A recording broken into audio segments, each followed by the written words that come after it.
بسم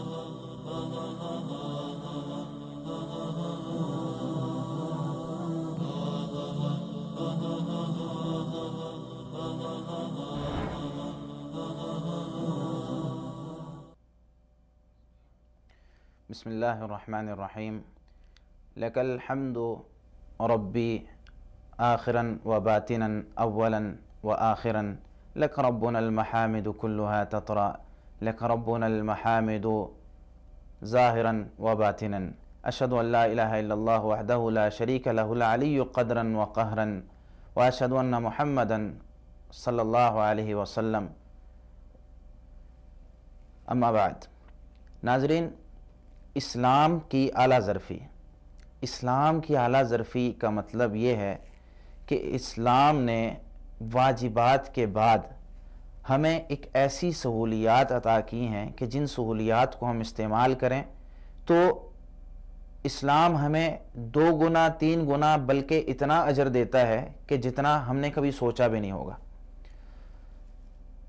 اسلام نے اسلام کی اعلیٰ ظرفی کو السماحہ کے لفظ سے اس کو استعمال کیا ہے، اور السماحہ کا مطلب ہوتا ہے کہ جو چیز ہم پر واجب نہیں ہے اس چیز کو ہم جب استعمال کرتے ہیں تو اس کا بھی ہمیں شریعت ثواب دیتی ہے۔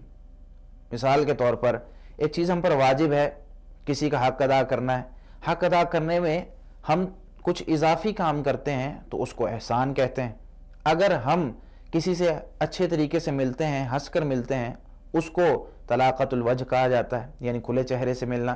تو یہ ساری چیزیں ان کا اجر ہے اور ان کا ثواب ہے۔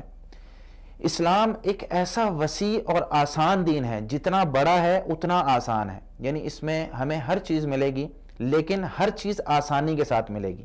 اسلام کی اعلیٰ ظرفی ہے۔ مثال کے طور پر سیدنا عبداللہ بن عباس رضی اللہ تعالیٰ عنہ سے روایت ہے، فرماتے ہیں کہ نبی کریم صلی اللہ علیہ وسلم سے سوال کیا گیا ای الادیان احب الی اللہ تعالی، تو فرمانے لگے الحنیفیۃ السمحہ۔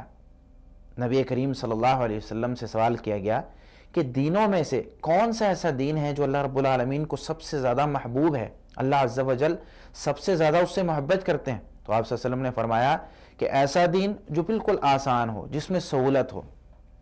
صحیح بخاری میں حدیث موجود ہے، حدیث کا نمبر 39 ہے، جس میں ابو ہریرہ رضی اللہ تعالیٰ عنہ فرماتے ہیں نبی کریم صلی اللہ علیہ وسلم نے فرمایا ان الدین یسر، بے شک دین آسان ہے، وَلَن يُشَادَّ الدِّينَ أَحَدٌ إِلَّا غَلَبَهُ، دین میں کوئی بھی شخص وہ شدت پسندی چاہتا ہے، شدت کرنا چاہتا ہے، اس میں سختی کرنا چاہتا ہے، یہ دین اس پر غالب آ جاتا ہے۔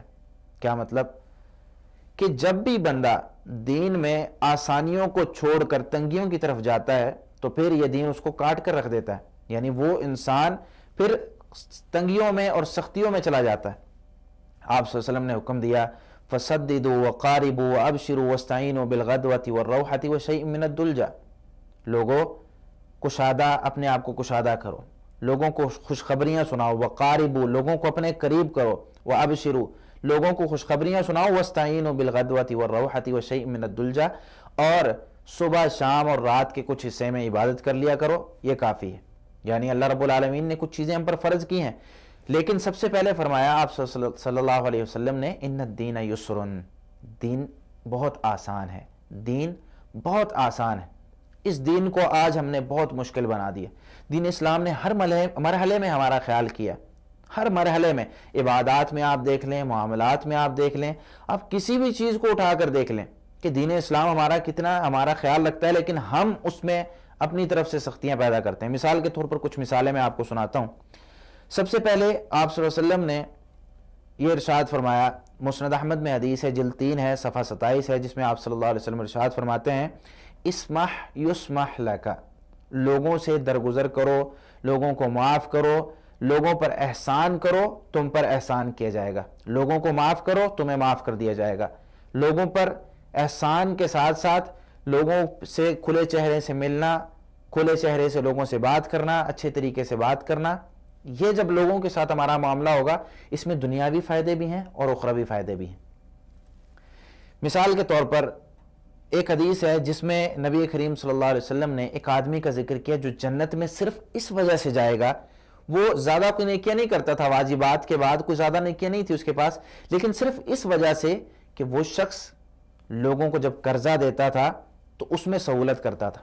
مثال کے طور پر آپ صلی اللہ علیہ وسلم نے فرمایا، مسند احمد میں حدیث ہے، جلد 6 ہے، صفحہ 421 ہے، عبداللہ بن عمر رضی اللہ تعالیٰ عنہ فرماتے ہیں رسول اللہ صلی اللہ علیہ وسلم نے فرمایا، دخل رجل الجنۃ بسماحتہ، ایک آدمی جنت میں اپنی سخاوت کرنے کی وجہ سے چلا گیا۔ سخاوت کس چیز میں کرتا تھا؟ قاضیاً و متقاضیہ، قرض لیتا اور قرض دیتا، یعنی جب کسی کو کوئی چیز دینی ہوتی اس وقت بھی اپنے نفس کے اندر وہ سخاوت پیدا کرتا تھا، جب کسی سے کوئی چیز لینی ہوتی تب بھی سخی بن کے۔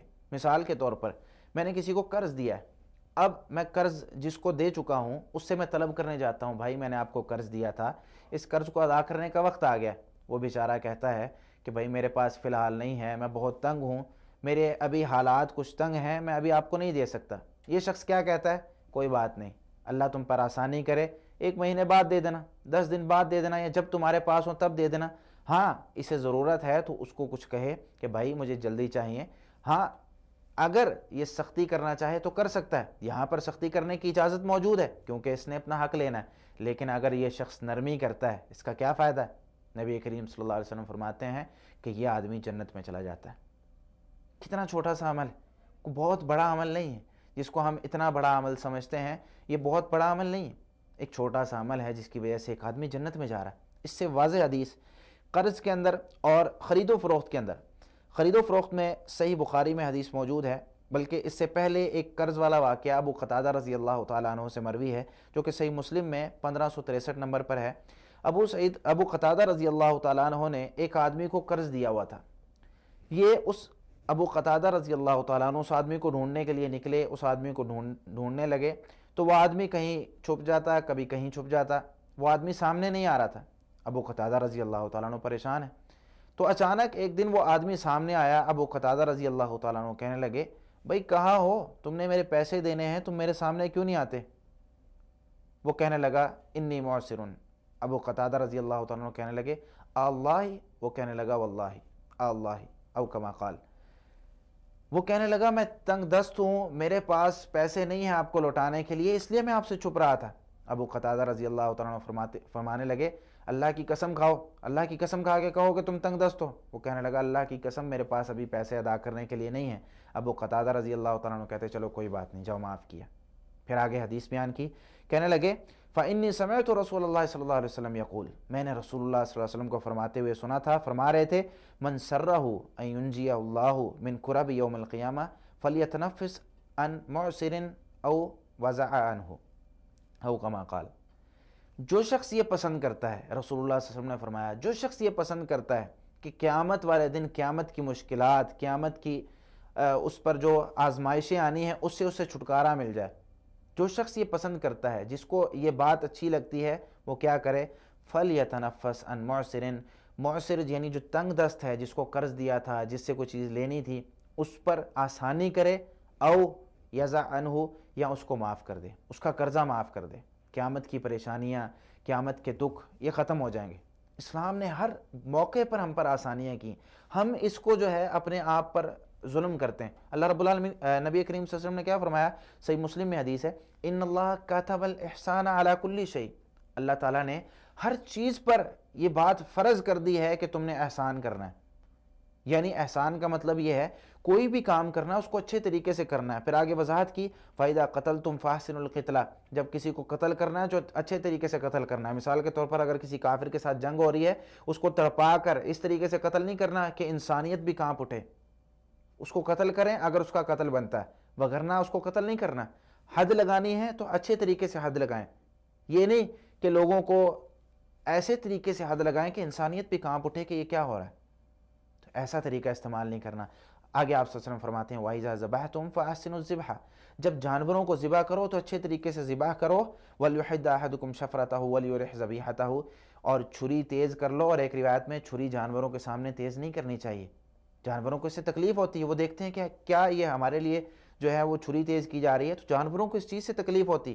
یہ ہے اسلام کی اعلیٰ ظرفی کہ اسلام ہر چیز کا خیال رکھتا ہے۔ اس سے آگے پھر اسلام جانوروں کے ساتھ بھی اچھا سلوک کرنے کا حکم دیتا ہے۔ آپ نے کئی ایسے واقعات سنے ہوں گے جس میں ایک آدمی جو ہے وہ کتے کو پانی پلانے کی وجہ سے، یا ایک عورت جو ہے وہ کتے کو پانی پلانے کی وجہ سے وہ جنت میں چلی جاتی. جانوروں کے ساتھ اچھا سلوک، یہ ہے اسلام کی اعلیٰ ظرفی.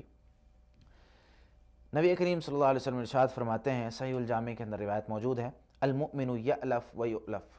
مومن ایسا ہوتا ہے کہ لوگ اس سے ملتے ملاتے ہیں، اس سے الفت ہوتی ہے، اس سے محبت ہوتی ہے، وہ خود بھی محبت کرنے والا ہوتا ہے، اس سے بھی لوگ محبت کرتے ہیں. ولا خیر فی من لا یألف ولا یؤلف. ایسے بندے میں کوئی خیر نہیں ہے جو نہ لوگوں سے محبت کرتا ہے نہ لوگ اس سے محبت کرتے ہیں. پھر آپ صلی اللہ علیہ وسلم نے آگے ایک بہت بڑا قاعدہ بتایا. وہ قاعدہ کیا ہے؟ وَخَيْرُ النَّاسِ أَنْفَعُهُمْ لِلنَّاسِ. لوگوں میں سب سے بہترین وہ ہے جو لوگوں کے لیے سب سے زیادہ فائدہ مند ہو. لوگوں کے لیے سب سے زیادہ فائدہ مند ہو. جو لوگوں کے لیے سب سے زیادہ فائدہ مند ہے، ایسا شخص وہ سب سے بہترین. لوگوں کے لیے فائدہ مند، اگر ہم لوگوں کے لیے فائدہ سوچتے ہیں، لوگوں کا فائدہ کرتے ہیں، لوگوں کا نقصان نہیں کرتے. ہمارے ایک استاد کہا کرتے تھے کہ بیٹا کبھی چوہے والی صفت نہ اپنانا. ہم حیرانی سے پوچھتے تھے کہ چوہے والی صفت کیا ہوتی ہے؟ کہتے کسی کے گھر جاتا ہے، پلاسٹک سے اس کی بھوک نہیں مرتی، لیکن پلاسٹک کی بوتلوں کو وہ کھا کر خراب کر کے آ جاتا ہے. اس کی بھوک نہیں مرتی لیکن کسی کا نقصان کر دیتا ہے. ایسا کبھی نہ بننا. تو لوگوں کے لیے ہمیشہ فائدہ سوچیں. یہ اسلام نے ہمیں سوچ دی. اسلام تنگ نظری نہیں دیتا ہے. اسلام یہ نہیں کہتا ہے کہ یہ کام تم نے کر لیا ہے اب تم جنتی ہو. مثال کے طور پر میں کہوں کہ میں نماز پڑھتا ہوں 5 وقت کی، میں تہجد پڑھتا ہوں، میں روزے رکھتا ہوں، میں زکوٰۃ ادا کرتا ہوں، میں جنتی ہوں. اس سے آگے بھی ایک اسلام ہے. اس سے آگے جو اسلام ہے وہ بہترین اسلام ہے. واجبات تو ادا کرتا ہے، ہر مسلمان واجب ادا کرتا ہے، نماز پڑھتا ہے، روزے رکھتا ہے، لیکن اس سے آگے جو اعلیٰ مقام ہے اسلام کا اس کو یاد رکھیں. حذیفہ رضی اللہ تعالیٰ عنہ فرماتے ہیں کہ قیامت والا دن ہوگا. صحیح مسلم کی روایت ہے 1560. قیامت والا دن ہے، ایک ایسے آدمی کو لایا جائے گا جس کو اللہ نے بہت مال دیا تھا، بڑا مالدار بندہ ہے. اس بندے کو قیامت میں اللہ رب العالمین کے سامنے لا کر کھڑا کیا جائے گا. فقال له ماذا عملت فی الدنیا. اللہ رب العالمین اس کو کہیں گے دنیا میں کون کون سے عمل کیے تو نے؟ وہ کہے گا کہ اس سے پہلے آپ صلی اللہ علیہ وسلم نے ایک بات فرمائی کہ وَلَا يَكْتُمُونَ اللَّهَ حَدِيثًا. اللہ سے کوئی بھی بندہ کوئی بات نہیں چھپا سکتا، لیکن اللہ رب العالمین ویسے اس سے پوچھیں گے. وہ کہے گا یا ربی آتیتنی مالک فکنت ابایع الناس. اے میرے رب تو نے مجھے مال دیا تھا، میں لوگوں سے خرید و فروخت کرتا تھا. وَكَانَ مِنْ خُلُقِي الْجَوَازُ. اور میرا یہ اخلاق تھا، میری عادت تھی کہ میں لوگوں کو سہولت بہت دیا کرتا تھا. فَكُنْتُ أَتَيَسَّرُ عَلَى الْمُوسِرِ. جو شخص تنگ دست ہوتا، جو شخص مشکلات میں ہوتا، میں اس کو ویسی چیزیں دے دیا کرتا تھا، اس سے پیسے نہیں لیتا تھا. یا کسی کو ادھار دے دیا، اس کے پاس پیسے نہیں، اس سے لیتا ہی نہیں تھا. وَأُنذِرُ الْمُعْسِرَ. اور میں مہلت دے دیا کرتا تھا. اللہ رب العالمین نے فرمایا انا احق بذا منک تجاوز عن عبدی. یہ میرا بندہ ہو کر لوگوں کے ساتھ ایسا سلوک کر رہا ہے، یہ میرا بندہ ہو کر لوگوں کو معاف کر رہا ہے، یہ میرا بندہ ہو کر لوگوں کو سہولتیں دے رہا ہے، یہ میرا بندہ ہو کر لوگوں کے لیے اچھے طریقے سے لوگوں کے ساتھ پیش آ رہا ہے، اچھے طریقے سے، کھلے چہرے سے ان کے ساتھ سہولت، لوگوں پر غصے نہیں ہوتا، لوگوں کے ساتھ دشمنیاں نہیں کرتا، لوگوں سے اپنے بدلے نہیں لیتا. ایسے شخص میں زیادہ حقدار ہوں. بھائی میں رب ہوں، میں دنیا میں سب کا رب ہوں، آخرت میں سب کا رب ہوں، میں سب کو دیتا ہوں، سب کو روزی دیتا ہوں. آج اس بندے کو معاف کرنے کا میرا حق بنتا ہے. اللہ رب العالمین کہیں گے اس بندے کو معاف کر دو، اس بندے کو معاف کر دیا جائے گا. اسی طرح عطا بن فروخ یہ قریشی قبیلے کے غلام ہیں. مسند احمد میں روایت ہے، جلد 1 ہے، صفحہ 338 ہے. یہ کہتے ہیں عثمان رضی اللہ تعالیٰ عنہ نے ایک آدمی سے زمین خریدی. اب وہ آدمی زمین بیچنا نہیں چاہتا تھا، یا اس آدمی کے پاس کوئی اس طرح کا کوئی مسئلہ تھا کہ وہ آدمی زمین بیچ کر، یعنی وعدہ کر کے زمین بیچنے کا، پتہ نہیں کہاں چلا گیا، سامنے ہی آتا تھا. ایک دن عثمان رضی اللہ تعالیٰ عنہ کو وہ آدمی ملا تو عثمان رضی اللہ تعالیٰ عنہ کہنے لگے بھائی اب تمہارا مال میرے پاس پڑا ہے، اپنا مال آ کر لے لو، اپنے پیسے لے لو. تو وہ کہنے لگا کہ میں لوگوں سے ملتا ہوں، لوگ مجھے ملامت کرتے ہیں کہ عثمان رضی اللہ تعالیٰ عنہ سے پیسے لوگے. عثمان رضی اللہ تعالیٰ عنہ خلیفہ ہیں، یا عثمان رضی اللہ تعالیٰ عنہ اتنے بڑے رتبے کے جو ہیں وہ صحابی ہیں، ان سے پیسے لوگے. تو کہنے لگے عثمان رضی اللہ تعالیٰ عنہ کہ بھائی صرف اس وجہ سے کہ لوگ تمہیں ملامت کر رہے ہیں کہ عثمان بہت بڑا آدمی ہے، عثمان جو ہے وہ خلیفہ ہے، یا ان کے پاس یہ چیز ہے، ان سے پیسے لوگے. بھائی میں تمہیں اختیار دیتا ہوں، تمہاری مرضی زمین بیچنی ہے بیچ دو، اپنا مال لینا لے لو، دونوں میں سے کوئی چیز لے لو. میں تمہاری زمین زبردستی نہیں رکھ سکتا. تم اپنی زمین واپس لو، اگر بیچنی ہے تو ٹھیک ہے مجھ سے پیسے لے لو، یہ تھا اسلام، یہ تھے صحابہ کرام۔ نبی کریم صلی اللہ علیہ وسلم نے فرمایا، عبداللہ بن مسعود رضی اللہ تعالیٰ عنہ راوی ہیں، سنن ترمذی میں روایت ہے 2488، فرمانے لگے رسول اللہ صلی اللہ علیہ وسلم فرماتے ہیں الا اخبرکم بمن یحرم علیہ النار او بمن تحرم علیہ النار، کیا میں تمہیں ایسے آدمی کے بارے میں نہ بتاؤں کہ جو آدمی آگ پر حرام ہے اور آگ اس پر حرام ہے، نہ اس کو آگ چھو سکتی ہے نہ وہ آگ میں جائے گا۔ کون؟ علی کل قریب ہین سہل، ہر ایسا آدمی جو لوگوں کے قریب ہونے والا ہے، آسانیاں کرنے والا ہے، لوگوں پر تنگیاں نہیں کرتا۔ آپ صلی اللہ علیہ وسلم نے کیسا حکم دیا ہے؟ فسددوا وقاربوا وابشروا واستعینوا، لوگوں کے لیے کشادگیاں پیدا کرو، لوگوں کے لیے۔ آج سختی کرنے کا مقام نہیں ہے، ہم لوگ سختیاں کرتے ہیں، ایک چھوٹا سا مسئلہ لیتے ہیں اور چھوٹے سے مسئلے پر سختی کرتے ہوئے بندے کو آج کفر تک پہنچا دیتے ہیں۔ تو یہ ساری چیزیں، یہ اسلام کا مقام نہیں ہے۔ اسلام کی اعلیٰ ظرفی کا مطلب یہ ہے کہ ہر چیز میں آسانی اسلام نے بھی ہم پر کی ہے، ہم بھی لوگوں پر کریں۔ اسلام نے ہمیں اسی چیز کا حکم دیا۔ اللہ رب العالمین ہمیں قرآن و حدیث سمجھ کر عمل کرنے کی توفیق عطا فرمائے، اور یہ جو اسلام کی اعلیٰ ظرفی ہے اس کو سیکھنے کی اور اس پر عمل کرنے کی اور لوگوں کے ساتھ اچھے طریقے سے رہنے کی توفیق عطا فرمائے۔ وآخر دعوانا الحمدللہ رب العالمین، جزاکم اللہ خیرا۔ السلام علیکم ورحمۃ اللہ وبرکاتہ۔